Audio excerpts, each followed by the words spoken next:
ലഹരി വിരുദ്ധ നടപടികളുടെ ഭാഗമായി താനൂർ തെയ്യാലയിൽ നിരോധിത പുകയില ഉൽപ്പന്നങ്ങൾ ഓട്ടോറിക്ഷയിൽ കടത്തുന്നതിനിടെ രണ്ടുപേരെ പോലീസ് അറസ്റ്റ് ചെയ്തു. താനൂർ ഡിവൈഎസ്പി പ്രമോദിന്റെ നേതൃത്വത്തിൽ പ്രദേശത്ത് ലഹരി വിരുദ്ധ പരിശോധന ശക്തമാക്കി. താനൂർ തെയ്യാലയിൽ നിരോധിത പുകയില ഉൽപ്പന്നങ്ങൾ ഓട്ടോറിക്ഷയിൽ കടത്തുന്നതിനിടെ പോലീസ് രണ്ടുപേരെ അറസ്റ്റ് ചെയ്തു. ചങ്കുവെട്ടി പുത്തരിക്കാട്ടിൽ സുധീഷിനെയാണ് 750 കവർ ഹാൻഡ്സുമായി പിടികൂടിയത്.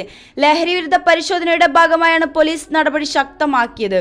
തെയ്യാല ഓമച്ചപ്പുഴ റോട്ടിലെ വാഴത്തോട്ടത്തിൽ സൂക്ഷിച്ചിരുന്ന 1500 കവർ ഹാൻഡ്സ് പോലീസ് പിടികൂടി.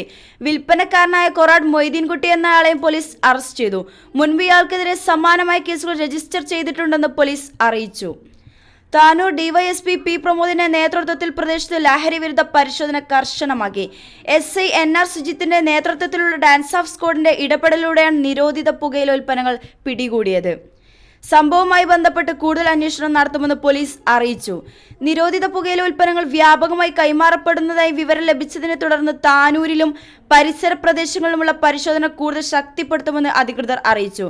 ഇത്തരം കുറ്റകൃത്യങ്ങൾ തടയാൻ പൊതുജനങ്ങൾ പോലീസിന് പിന്തുണ നൽകണമെന്ന് അഭ്യർത്ഥിക്കുകയും ചെയ്തു. News desk, Tirur.